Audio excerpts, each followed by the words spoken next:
Chimere is a distant planet.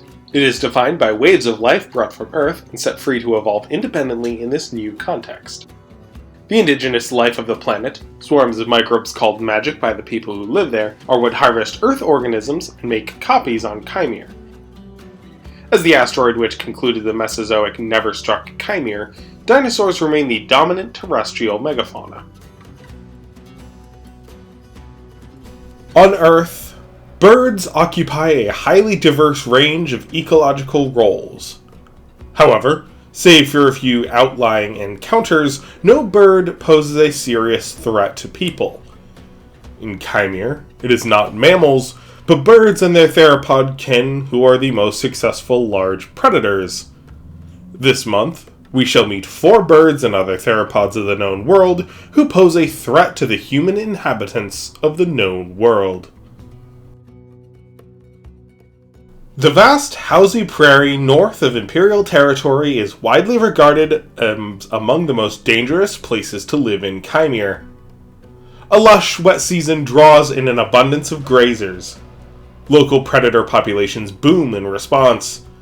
While some hunters follow the herbivores migrating to the coast, many remain and endure to defend their territories through the harsh, dry season. A number of herbivores, such as ceratopsians and sloths, become seasonal carnivores to survive.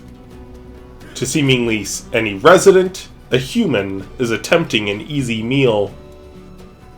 Uktan, an enormous megaraptor theropod, rule this territory of feast and famine. Below them on the ecological holdings are any number of vassal predators. Killers who view our top predators, like the big cats and hyenas, as prey, but are themselves an order of magnitude smaller than the monarchs. Most abundant of these vassals, and by a considerable margin, at least on the prairie, is the Harkundi, sprinting menace of the Houze grasslands. Harkundi are forest rakids. Their phylogeny is unknown. It is generally understood they evolved from a fairly small terror bird, but as their earliest fossils came from fairly early in the anchored period, already quite derived, if small in stature, they either have an undiscovered ancestor on Earth or swiftly adapted to specialization in open prairies. There were once several species in the genus Torvornis, but as the Houze grass transformed the prairie 500,000 years ago, only the largest species survived. The others were presumably outcompeted by the hyenas and dromaeosaurs now common in the pursuit predator niches. However, the Harkundi was far larger and only increased in size to further secure its place in the ecosystem under the new monarchs. The modern species stands between 1.6 and 1.9 meters at the hips and weigh between 2 and 300 kilograms. Males are larger, with the largest standing over 2 meters at the hips and weighing nearly 400 kilos, but there is substantial overlap between the sexes, so size is not always a reliable indicator. Males seem to be slightly darker on average. Though flaxen blonde is the majority hue, both sexes come in a range of yellow, brown, gray, and white morphs, with some pelage being selected for in different regions. For example, while white and pale gold are most abundant in the deserts, darker gray and brown are more common in forested fringes of the prairie, coastal regions, and near year-round rivers. Most forest rakids were stocky ambush predators, especially the larger taxa like Kalenkin and forest rakids itself. The Harkundi deviates from this convention. Most terror birds are ambush predators with minimal distance running capabilities. Fast over a short distance to be sure, and better at pursuit than an ambushing mammal due to their unidirectional breathing, but not built to run. The Harkundi flips this trend on its head, being among the fastest animals on the prairie and possessing remarkable endurance as well. They support all their weight on a single hoof-like toe, adding an efficiency, and their legs are bare. The feathers they retain are sparse, mostly serving to provide camouflage and shade from the sun. Their ancestors are generally thought to have hunted rhea early on, especially as rhea were among the natives of their land, and place of harvest became among the most abundant grazers of the anchored period. A fossil bed near an imperial outpost suggests their flocks could have been in the thousands. Though giant rhea are now extinct, hunting fast, agile prey with considerable endurance paved the way for Harkundi to hunt the pronghorn, elasmarians, and enantionerthians now abundant. Horses and antelope are faster than Harkundi, but neither has the endurance of the clades mentioned previously, so they can often outpace these game over time. As Ukt'en remain with their parents and do not hunt on their own until adolescence for the most part, the Harkundi enjoys majority access to the rank of vassal of the prairie, a role at which they excel. The scavenger king, a large dromaeosaur, is larger and sometimes displaces them from a kill, as do mobs of cockatrice and hyena, but the Harkundi will hunt in groups to hold their own, especially in the dry season when small game becomes scarce and they must bring down and defend larger game. The regions between Ukt'en territory are often concentrated with these terror birds. Because of this, it is conventional wisdom of the prairie nomads to actually seek out Ukt'en territory markers when camping in unfamiliar territory. Adult Ukt'en generally will become focused on known prey, and young only hunt and supplement, whereas Harkundi will readily investigate new opportunities given their lower status forcing greater flexibility.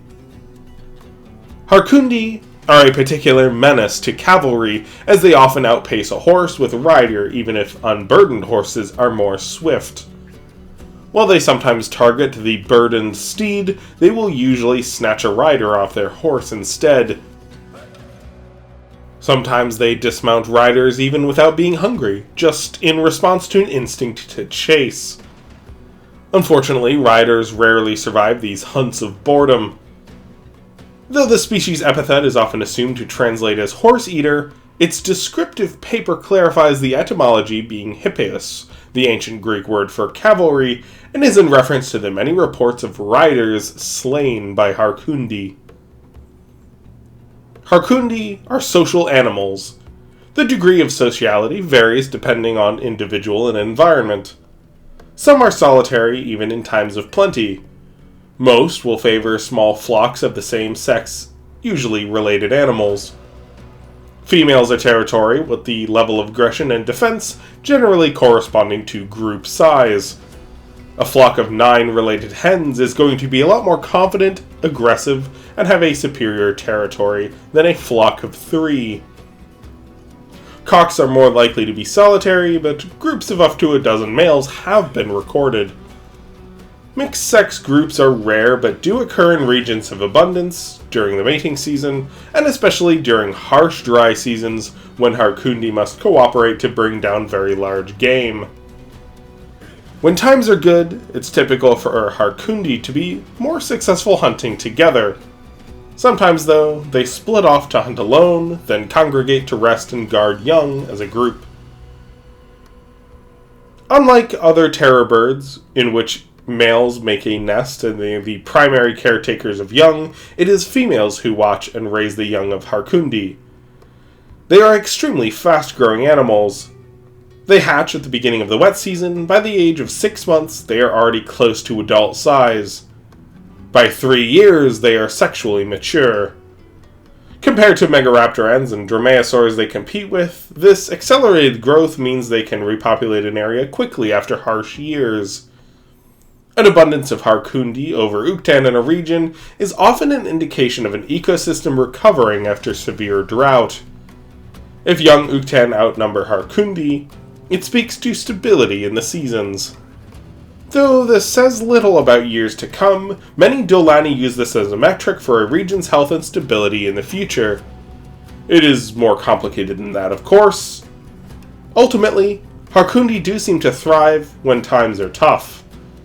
In a habitat as unforgiving as the Houze Prairie, it should come as no surprise that these menacing creatures have found such success. Cheers to Ian for sponsoring this series. The birds and other theropods we meet this month are important aspects of the setting, and special focus on them was long overdue. Big cats may be more dangerous to people numerically as they are more common and abundant near settlements, not to mention being used to hunting people back on Earth. But ask any Chimeran, and they will tell you they hold far greater fear towards such creatures as the Harkundi, fireback terrorbird, and both common and white cockatrice. Thanks again to Ian, to my Patreon patrons for their support, and thank you so much for watching. Cheers, folks!